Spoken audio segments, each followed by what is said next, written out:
guys, welcome to the Any Thoughts podcast. This is our first episode. As you guys may have known, we used to be on YouTube for a while, and I think this is going to go on our normal channel, right? Yes.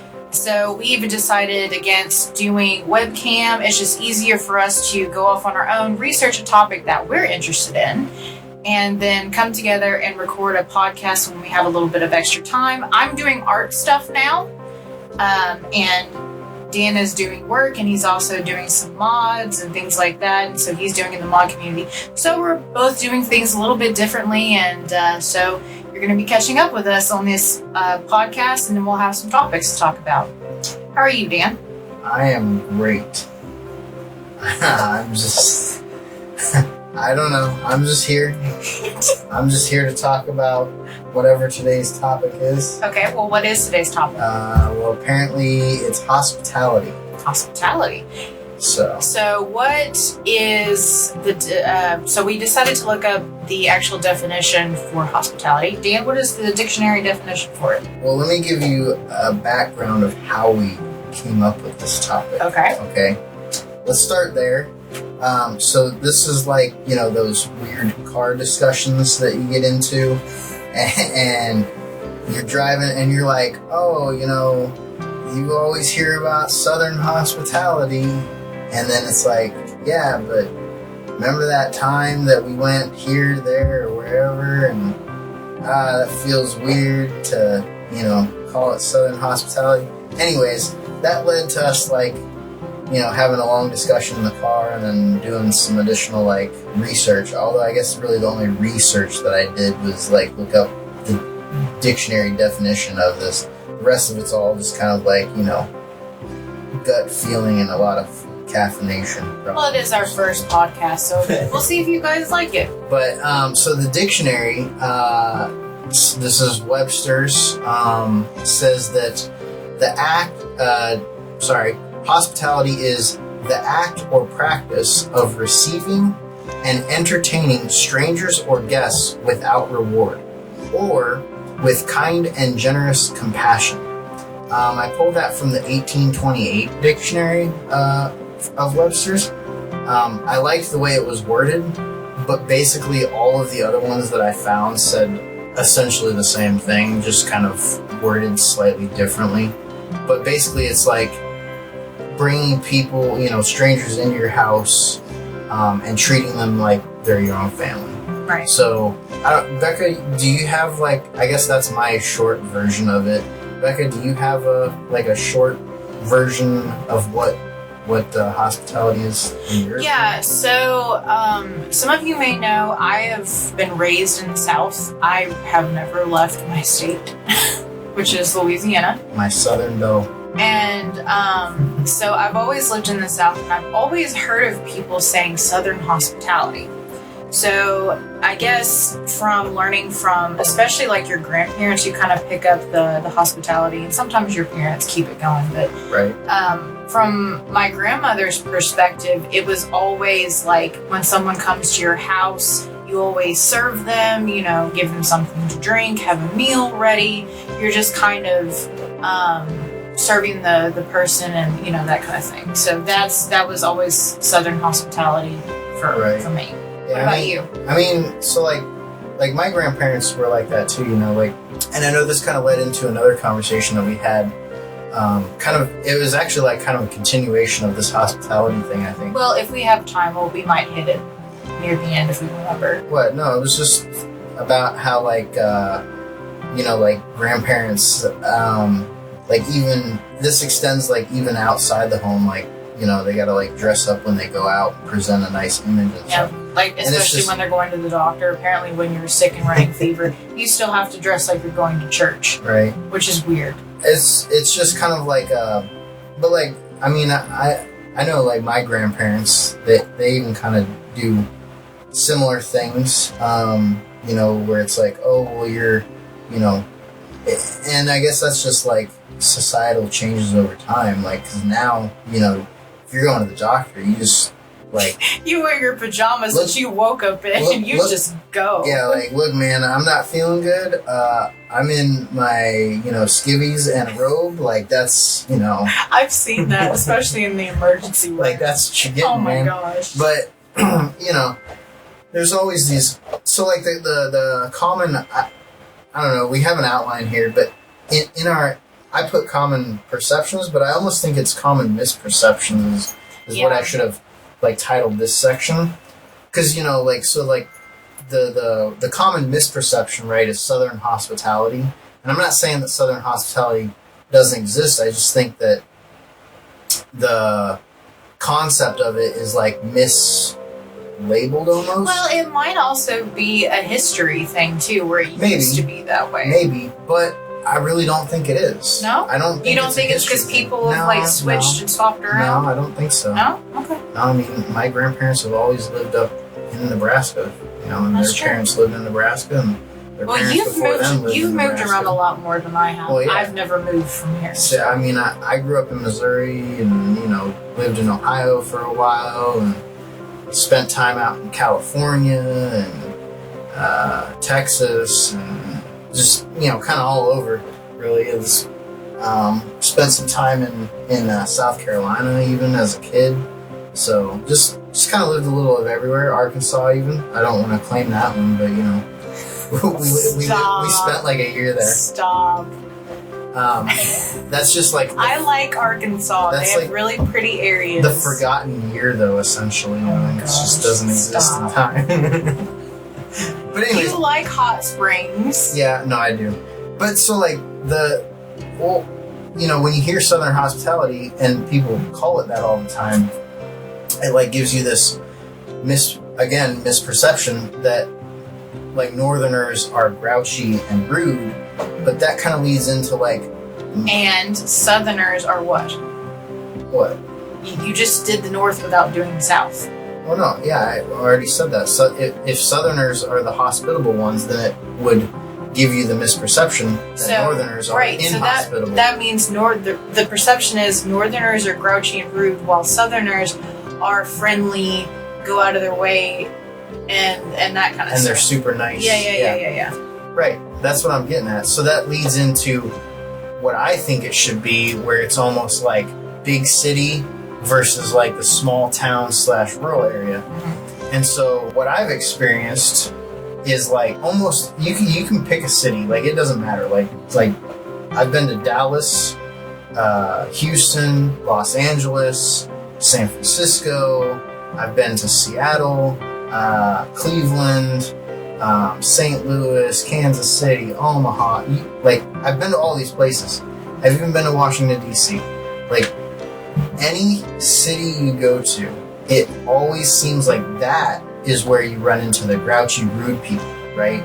But as soon as you get out into the country and, the population per square mile drops, and you get into those rural areas, that's where the people are oh, come on down to, so-and-so's restaurant. I think the bigger the city, the worse it gets too, because when you have huge cities that have Dallas, for example, or even Arlington, really, Arlington, Texas, well, I mean, you have, what I'm saying is when you have the subdivisions built up where it's just apartment after apartment after apartment complex surrounded by an area, those are just really congested areas, and people just it's a lot of noise. People get frustrated. It's the city rules. Yeah. Well, and it's kind of you don't have the opportunity necessarily to get to know you might get to know your neighbors, but you don't get to know your neighbors' neighbors. No. Right? Whereas when you live in a small town or a rural area, you end up getting to know your neighbors' neighbors' right? Yeah. And depending on how small the town is that you live in, you may know almost the entire town. Right. Becca, this kind of leads into, I guess, our next point here.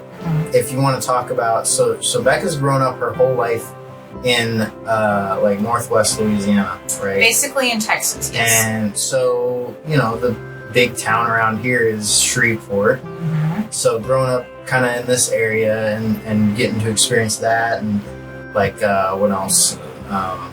New Shreveport, Orleans, Bossier, Baton New Rouge, Orleans, Baton Rouge, Lafayette. just kind of all the and going to Dallas and Arlington and Fort Worth, that whole Houston. that whole metroplex of Dallas, Fort Worth, Arlington is just like Oh my gosh. insane. I'm pretty sure, I could be wrong, I'd have to look it up, but I'm pretty sure that like the Dallas Fort Worth metroplex is bigger than Houston, and Houston is like a It might nightmare. be. It might But- be, honestly. But anyways, Becca, you want to talk about when you your first Oh time my gosh. going up to visit my family Okay. in Nebraska? So, what is the name of that little town that they live in? Hardington. Hardington. So let me give you guys a background, especially if you guys are you're used to living in a big city like Washington, D.C., New York, or like Dallas or Houston, or, some really big city somewhere like somewhere in Chicago. I mean, I lived in Cleveland. Cleveland's like 1.5 million. Yeah. So Something like let's that, say, pretty it's especially for you guys, but even for like small town people, when I went up to Hardington, number one, I have never seen that much fields in my life. There was so much green Well, we everywhere. drove up through Kansas too. So I was like, there's no shopping malls. There's no nothing. It's just green. I've never been so tired of seeing green in my life. That just tells me I'm not meant to be a farmer. Right there. I love it. I love it. You have it in your veins. Oh, I I think. wanna But anyway, so we get up there, and it's like this tiny little town. And first off, it seems like everybody knows everybody in that like little town. 1,700 people. And if you guys have ever been to a small town and you've seen like one of those really small downtown areas where it's like just a block or two of like that's their entire, I think Jefferson is the same way, isn't it? Where it's like Jefferson, Texas, where it's really Texas, small. yeah. But it's crazy because they have like this small little area and then everybody knows each other. But this is the weirdest thing about them. And this is the whole thing that got us talking about Southern hospitality versus Northern hospitality thing. This is it. Because down here where I live, you're just passing each other on the highway, and there, everybody cuts each other off. Everybody's rude. Some people are nice. You have good days and bad days on the road. But up there, what freaked me out the most was everybody waved at each other. I've never seen that before in my life. But see, that's kind of the whole state, even. Like, not just. I mean, they might not do it so much in Omaha, right? But like you drive through I guess they probably don't really do it in Columbus or Lincoln, and that's literally like the big towns. Like you got like Columbus, Lincoln, and Omaha. Mm-hmm. That's pretty much it. The whole population, I just looked it up, the whole population of Nebraska is 1.9 million people in 2020. Good grief. Louisiana is 4.7 million. So Gosh. but it's just like as soon as you hit the state line of Nebraska, right, you have to have your hand at the 12 o'clock position on your steering wheel to wave to everyone that drives by. Yep. It's just the thing.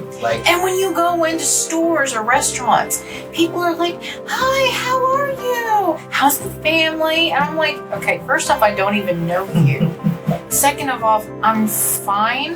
Help you find anything? And it's not necessarily like, those salesmen you go into stores and they're trying to sell you something and that's why they're in your face. No, these are just people that do that because they're sweet and nice. And it freaked me out because I'm used to the whole, welcome to this store, get what you need and just leave, please. Just hurry up and leave. Right. So it was weird. But, I mean, what is your take on it? Because you've been there a whole lot more than I have. So, I mean, so, and I've been to multiple places in Nebraska, and pretty much everywhere in Nebraska is like that. It's just, and it even flows over the places that I've been in South Dakota. It's pretty much the same. Sort of. It did get a little bit more iffy with all that once you crossed the line for me.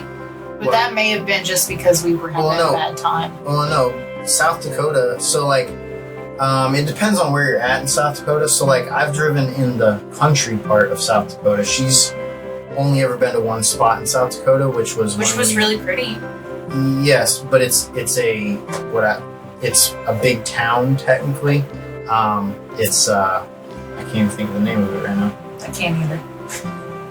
Oh my gosh! It was what river was that was running through there? That's the Missouri River. It was right on the Missouri River there. I don't remember. Oh my gosh! I'll entertain while I'm just trying to look it up. It's gonna kill my brain if I don't. But we went to a wedding up there for one of his family members, and they had the reception in like this little area where they had a little amphitheater, which was really cool because if you guys remember me from the last channel, I used to be a music major, so I actually did some singing in that little amphitheater. So that was really cool. Wow, South Dakota's population is not even 1 million. Oh. Sorry, that's. But they had like this little old was it a 2-story house there that was like a white baby blue-ish with like the wood and shutters and everything, and that's where they had their reception. It was so cute, little area with a little park. For those of you that know this area or live in this area, give a shout out. Yankton, South Dakota. Sorry, I don't know why I couldn't think of that. But if you know this park, it's so pretty, you guys. But anyway, yeah. But yeah, so I mean Yankton. I don't know what the population is. I'm not going to look that up and waste more time. But it's one of the quote unquote bigger-ish towns, I guess. I was so much more comfortable because there was actually stuff. Yeah, because there's like Walmarts and random, I say Walmart. There was more than Walmart. There was like Target. A Walmart, but yeah, there's like a Walmart and a Target, and I think because they have a very Walmart. Small mall. Yeah, they had a Walmart in Hartington. No, it was no. You guys had a corner store. There's a corner store. That's right. There's a Casey's, and I think probably the newest thing they have there now is the Dollar General store. So they actually have a Dollar General. That was never there when I was a kid. You had to go to like just whatever local place was, right? And right. I don't know if Dollar General really carries anything that any other place didn't have. Well, I mean, it was a good place to go get food and coffee and stuff when we were there. Yeah. Well, I mean, we went to the actual local grocery store that's there. Yeah. Which I can't remember. Oh, that's the other thing about that town. That town is so small, everything closes early. The only thing that's open is the gas station, right? Yeah, so like Casey's, I'm pretty sure Casey's is like 24/7 there, but like most other things close down at like 6. There's another gas station that I can't remember what it's Stop and Go? Maybe. Anyways, there's another gas station. Not like you guys are going to be frequenting Hartington, but anyways, there's another gas station. But if you live near Hartington. Yeah, and but like, that one I think it stays open a little later. I don't remember how late. Maybe it might be 24 hours too. Yeah. But, so like basically the gas stations, right? Everything else closes like super early. For us, like big city. 6 p.m.-ish, but then, you might have... Although we are having to get used to that where we live now. Dollar General closes at like maybe 8-ish or 9 or something. I don't know. Anyways, everything kind of closes down early. But with Nebraska, it's always kind of been like that. Like when I was a kid. Like the hospital. Oh yeah, just anywhere you went, right? Like you'd walk in and they just wanted to talk to you and tell you like their life story and hear your life story. And you're not in a bar. Yeah, you're not in a bar. You're just somewhere. You're just like I remember one time as a kid, like we went to some restaurant and like the waitress was just like super, I don't know, it seemed like overly nice, but like that's just them. Yeah. It was the first restaurant I ever went to where we actually had buffalo, and it was good. I've always had like cow and stuff, and chicken and whatnot, but like buffalo was really good. Where down here have you been? 'Cause we're back in the South now. So, we live in the South, so where have you been that okay, how do I put this? They call it Southern hospitality, but the point that Dan was trying to make was like, it seems like small towns is the only real place you see that. Yeah, so like to kind of, I don't know, I guess solidify the Southern hospitality, or not really solidify it, but solidify the idea that it's like small town hospitality versus like big city in hospitality, right?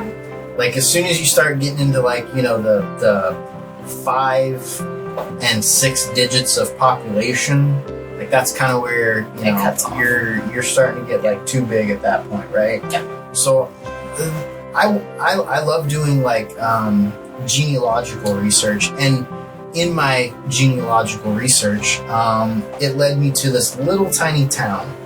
I don't even know what the population is, but it's this little tiny town, kind of in like, I don't know, central Louisiana, called Goldana. Becca, you want to look up? Anyways, this little town called Goldana was founded by, I think, Dr. William Golden. And anyways, apparently his, I guess he's technically an ancestor of mine. But he bought like the land that the town was founded on and kind of helped set everything up. And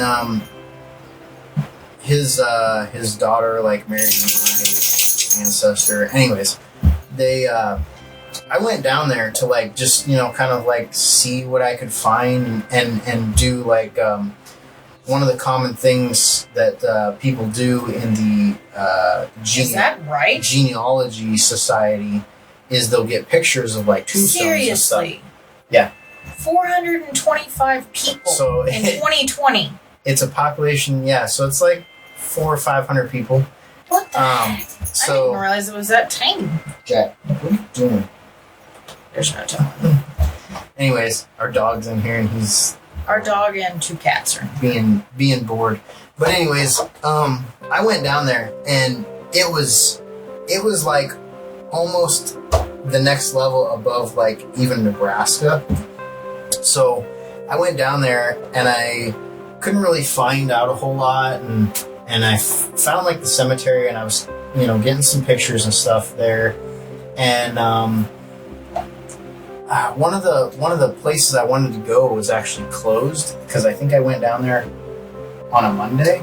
Anyways, there was a restaurant open, and I went in there to get some food. You know, I was like, oh, I'm hungry, so I'm gonna eat. And I started talking to the lady that was in there, and I guess she like ran that restaurant or whatever. And I was kind of telling her like, oh yeah, I'm down here, you know, like doing research on my ancestor, William Golden, and blah, blah, blah, blah, blah. And she was like, oh, well, you need to go talk to so-and-so. And Go blah, talk blah, to blah. Ted. Let's call him Ted. And she like called these people up for me and was like, hey, I got this guy here, blah, blah, blah. And anyways, long story short, I ended up going talking to this guy that was, I guess, you know, I don't know, I'd have to like find him in the family tree wherever he was, but he was like, you know, probably a 4th cousin or something. And I ended up sitting down and talking with him for like... At his house? Yeah, at his house. Wow. Just, we sat on the front porch and had lemonade. And typical Never like met him southern before. thing. Yeah, but we sat there and we talked for like, good grief, it must have been like 2.5, 3 hours. Just talking. You know, he was kind of telling me like family stories and like, I guess what he knew of like his ancestors and stuff. And, you know, he was kind of an older gentleman. He was quite a bit older than me. He was probably, you know, I was in my mid-20s-ish at that point. So he was probably in his, I don't know, late 40s. Early 50s. Early 50s. I'm like in my late 30s now, so do the math on that. But anyways, yeah, and it was just like crazy to me, like how these people just kind of like went out of their way to like, and the lady like actually drove with me over to where this guy lived to like talk to him in person, and you know, like introduce us basically, and then she like left, and we sat there and talked forever, and it was just kind of wild. That was a really crazy and interesting experience of like Southern hospitality. I can't believe that town is so tiny. When I saw that number, I was like, what? I didn't think it was actually that small. But although, I can't believe it because we've driven through Mississippi, and Mississippi has some really tiny towns. Yeah, well, if you blink, you pass right through them. There's a town in Nebraska that the population was 2. Seriously? Yeah, it was 2. Was it the starter people of the town? Starter people of the town. Shut up. No, the population was 2. I always remember this as a kid. Population was 2, and I think the last time we went through there, or the last time I remember, it was down to 1, because it was like a husband and wife that ran the post office / gas station that was there, and that was why it was a town, is because they had a post office. That was the only reason that it was a town, is because it had a post office. Yeah, it was just the couple that lived there. There was like a house, an abandoned house, the gas station, and the post office, and that was all that was there. Wow. And it was a quote unquote town, right? So I don't know what it really takes to have a town, but there's some towns that we drive through in Arkansas. One of them's 75 people, and I think the other one, or it's 85 people and 95 people. Down in the comments, what is the smallest town that you guys have ever seen, that you ever driven through? Yeah, just out of curiosity. Leave that down there because I'm interested. I mean, there's actually towns that I know of that technically don't even have a population because they're not actually incorporated towns. See, there's a difference between towns that are incorporated and towns that are unincorporated. Because you can have an unincorporated town. The one I'm thinking of is in Missouri. It's actually where my dad grew up as a kid. And I don't even know what its population is, but I've driven through there, and it's got to have a population of probably 20 people at most. Yep. So, in the number I was looking up there a minute ago was Goldana was only in the triple digits. Yeah, it was for that. It was 400. So where my family is from, my dad's side is from Manning, Louisiana, and they have 2,000, a little over 2,000 people. Yeah, so going from 3 digits to 4 digits is actually kind of, because I thought Manning was a super small town, so I can't even imagine how small Goldana is. Yeah, so when I remember driving into Goldana, right? There's a quote unquote highway, right? It's like a parish highway, because down here in Louisiana everything's called parish. It's basically the same as a county, but it's the little parish highway that runs into it, and it intersects another. There's almost a Y junction kind of, and that's the downtown. If you blink, you'll miss it. We see that in a lot of towns, especially when you're driving and you're trying to get somewhere and it tells you to go through a town and you go through downtown or outskirts of a town. That happens a lot when you're on a road trip. The other place that we both have been to is a place called Jefferson, Texas. Is that Jefferson's? No. Okay. That's where we live. That's where we live now. Oh, okay. So where we currently live is 2,100 people. Yep. So about the same size as Manny. Yeah. But Jefferson. What is Jefferson's population? I wonder. It's pretty small. But I mean, I really am not a very good judgment of small towns, as you can tell. Jefferson is 2,500 people. Okay. So all around the same number.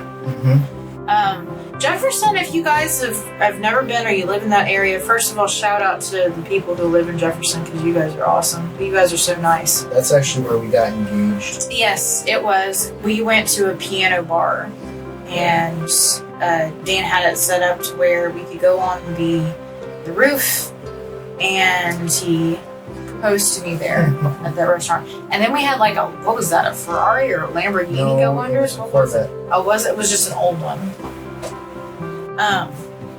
that's a whole other topic for us to have about how Corvettes have evolved over the years. Oh yeah. Well, and as someone that owns a Corvette. Yeah. But anyway, I have my thoughts on Jefferson has car shows all the time. So if you guys have never been to one of their car shows, they normally have them, I think, around the 4th of July. That's when they normally have them. But they have some really awesome cars down there. But they have like some really unique places you can go. Like there's this entire shop that's a candy store, like an old school ice cream and candy store. Well, it's actually no, it's not just that. What else was it? No, that's what you paid attention to. What else was there in there? That store that you're talking about that had the ice cream in it and stuff. Yeah, and the candy and yeah. That was one section of it. That whole thing though was like a old like general store. So it was like the one in Natchitoches. It's like the one in Natchitoches. I don't remember it having a whole bunch of spare parts and stuff like Natchitoches. No. It was the one in Natchitoches is a hardware store. Oh. This was a general store, so they had like clothing and scarves and gloves and funny socks stuff with all the random phrases on. Yeah, I do remember that. But they had the old school like ice cream bar set up, like in the old days where you could go and like order ice cream and sell in the bar and stuff. It was so cool. What do you think? They still have that down there. What do you think of the town where my parents live? We'll get to that in a second. Oh. But they have a jam store in Jefferson that you can find all sorts of jams that I didn't even know existed. Except you can't find the one that I like. Yeah. Everywhere I go, and there's only one place in Nebraska apparently that makes this stuff. But I love mulberries. Yep. And I always want mulberry jam. Mulberry jam. And no place has But what else did they have? They had a whole bunch of other stuff that I had never heard of before. Oh yeah, they had all kinds of stuff. Well, they had a bunch of stuff that's like common to the South, you know, like muscadine and all that orange stuff that I had never heard of really till I came down here. Yeah. And apparently that's like super common down here. So. Yeah. But yeah. Now you asked about anyway. That town is really cool, and they have like a really interesting little area for. I think they had a museum there too, didn't they? But that's like a 4-digit population town, you know. But okay, where your parents live is Buffalo, Missouri. Mm-hmm. That town's really small. It doesn't have a big Walmart. It has what I call a small mart. Yeah, it has a small mart, which is a what? Which is grocery? No, they don't even have that. No? No, it's not. It's not the neighborhood market. What is it? So this Walmart that's in this town is like the old original Walmarts from way back in the day when it was like, and I don't know, you'd probably have to be, you know, in your 30s or 40s to remember when they had these, because at some point they started building super Walmarts, and that's all they ever build now. They like never look back, you know, but back when, before Super Walmart was even a thing, the only Walmart that existed was like a quote-unquote regular Walmart, and which we call small marts. Yeah, this one was just like, you know, they carry your standard stuff. They have like, I think maybe 1 or 2 freezer sections, and I think that one had like 4. No, like 2. I think it had 2.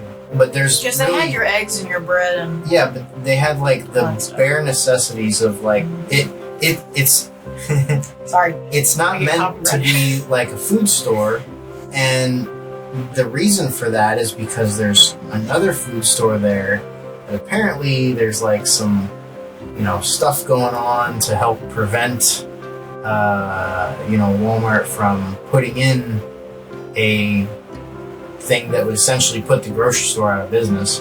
Yeah. Especially since they're like right across from each other, which would be really bad.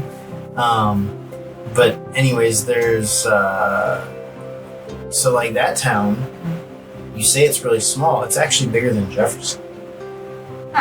It's like 3,100. Yeah, people. You can tell because you actually have to drive out a bit farther to get to the housing part. Mm-hmm. Yeah. So.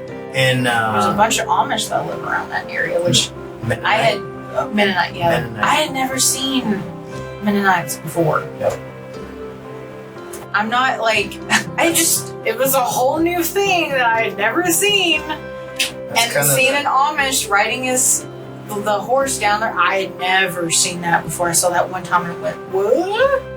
I see this on TV, but I've never seen one in person before. Yeah. But yeah, that's kind of the area that I grew up in Missouri. Yeah. I grew up in Springfield, that's a 6-digit population town technically. It's like 150,000, but we grew up on the outskirts, and I wouldn't necessarily consider it like, I don't know, it was kind of weird growing up there. Like, it always seemed busy-ish, but like I don't necessarily remember like inhospitality there necessarily. People being inhospitable, is that what you were trying to say? Yeah. But like I guess in my mind, because when I was like early in my teens, like I don't even think I was 13 yet.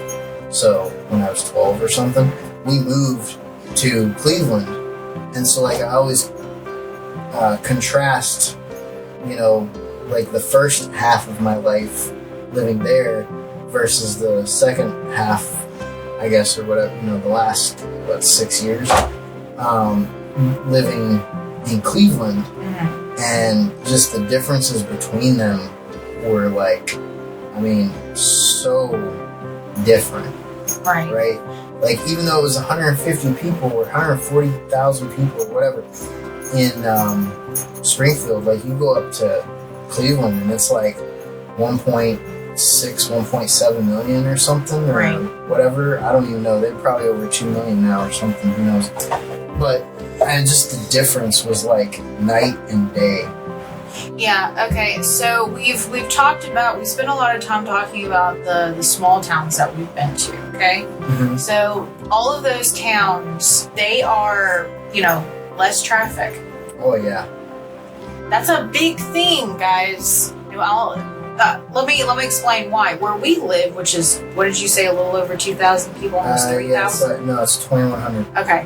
So where we live, it's not the same amount as it would be if we drove away and then we went into Bossier City, which is a big city. So it's like, I don't know, 40 or 50,000. Well, it's more than out here where we live. So the traffic here, is not that bad. And then when you get into the bigger cities like Bossier and Shreveport, all of a sudden you have all the crazies that come out, and wow. What is the population? Bossier City is 68,000 people. That's a lot of people. Yeah, that is a lot. I didn't know it was that big. When you hit those areas, Shreveport's even bigger. But Shreveport's actually gone down. Really? I guess they've been moving to Bossier. I can see that. But Shreveport is 189, almost 190,000 people. Mm-hmm. So it is the big thing is traffic. First and foremost, is because with less people, you have less people to deal with on the road, less people in your way. Really small towns, sometimes you'll only have like 1 or 2 people on the road. Now, this does not include like drunk people or people that just naturally have road rage or are having a bad day. That does happen no matter where you live. You could live in that town, a population of 2, and one of the couple gets mad at the other, and they'd be, doing donuts out in the yard because they're angry at each other or whatever.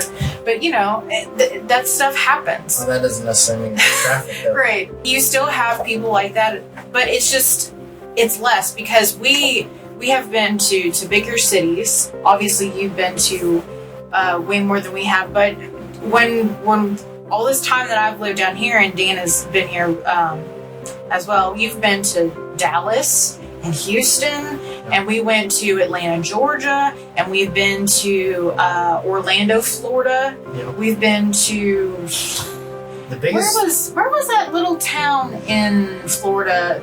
The one by the beach, Fort Lauderdale. No. I don't remember. Help me. I feel like an idiot now. Well, now you made me forget. If you wouldn't ask me, I'd remember. It was Fort something. I thought it was Fort Lauderdale. No, now you confused me. Okay. Anyway, that was a smaller town, and that was really nice. And it was in Florida. But we went in December with the entire family, and people are crazy. It's not Fort anything, it's St. Augustine. St. Augustine. There's St. a Augustine. fort there in Yeah, St. that's right. Augustine. That's why you confused me, because Sorry. you were like, it's Fort something. I was Where's Fort Lauderdale? It's in Florida. Oh. Wrong fort. We've never been to Fort Lauderdale, Florida. Oh, but I think someone we know have. No, your My parents went. That's probably. right.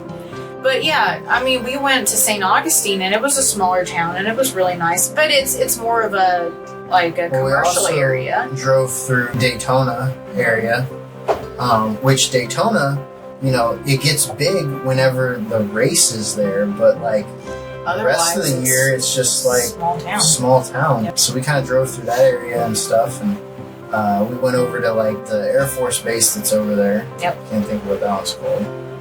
It was nice though. Cape Canaveral Air Station. Yep, that's the one. But anyway, so we've been to small towns, we've been to big towns and big cities like Atlanta and Dallas and Houston, and I cannot tell you Well, I think Atlanta's probably the biggest one you've ever been to. My parents live in like the Dallas Metroplex area. I'm not going to say exactly where they live, but oh my gosh, I don't know how they drive. Like, I remember, I think it's gotten worse as I've gotten older because it's gotten more crowded. I don't remember it being quite that bad when I was a kid, but man, now it is terrible. You go out on the road and you just literally turn out of the apartment complex where you live, and it's like, good luck. Get ready to have people like flip you off and get in front of you, and get in front of you and, I can't tell you like how many times that people have like pulled out in front of each other and hit the brakes in front of you and try to do that number over there. It's terrible. And they do it in Bossier and Shreveport and, bigger towns. But in smaller towns, they're nice. I think most of the time it's no matter where you go, smaller towns are nice. Yeah. But bigger towns, they don't care. I don't think that, I think the point he and I were trying to make is, it's not small versus, it's not South versus North hospitality. It's more like small town versus big city hospitality, right. I think is the difference. Yeah, that's the real big difference, right? So, is Southern hospitality a myth or, whatever? I would say yes, but also no.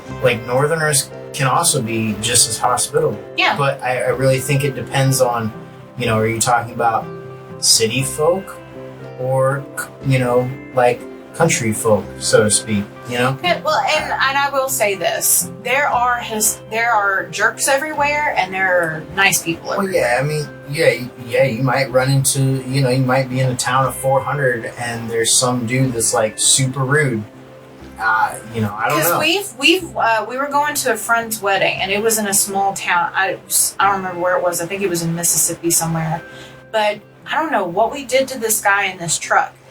But he got mad and he followed us 5 towns over, just trying to run us off the road. And is that you don't remember this? One in Spring Hill? Is that where it was? Yes, that's the one. Yeah, right. On we the had border. 2 weddings to go to in one day, and we literally ran to get to the first one, and then had to turn around and go back to go to the second one. That was a very busy day. Yeah. But there was a guy, it was a small town, and then he was in a truck, and it was, and he was really rude and flipping us off and following us and yelling at us and so jerks are everywhere. Road rage is everywhere. But in the large, in the full capacity of a small town versus a big town or a big city, I think there are more hospitable people in a population in a small town versus a big city. Yeah, you're more likely to, get invited into someone's house going into a small town versus I don't know, in Houston, dudes in Houston aren't just necessarily going to be like, No. hey man, come on into my house and, let's And you should probably be like- worried if they do. Yeah, they're probably going to, try to, We're not saying harvest try your that with organs or anybody. something, but- Just don't, especially you young people, please don't just randomly walk up to somebody's door no matter where you live and just say, can I come in? Don't do that. Stranger danger, guys. Keep your eyes open. But stranger danger, spoken like a true mom. Shut up. But, just be mindful, and this is just our experience. If you guys have any comments on, any of this, let us know. If you guys live in a big city somewhere and you're like, it's not that bad, what are you guys talking about? Let us know. If you live in a small town, talk about that down in the comments, and if you guys live in a small town and you think that you just want to get out of there because it's terrible, or you think it's the best place on earth, let us know. I mean, some people do want to escape small towns because, again, like we mentioned, there's really not a whole lot to do there. But man, the people are hospitable there. Yep. Right? Probably because they're so happy to see people. Maybe. They're like, hi, new people, welcome. Give us some big city news. We want to hear it. Well, I think Becca got kind of sick. I got She did shell kind of get shocked. sick of, in Nebraska, the top, they wanted to know how you were, but then the topics always came around to farming. Everything was farming talk.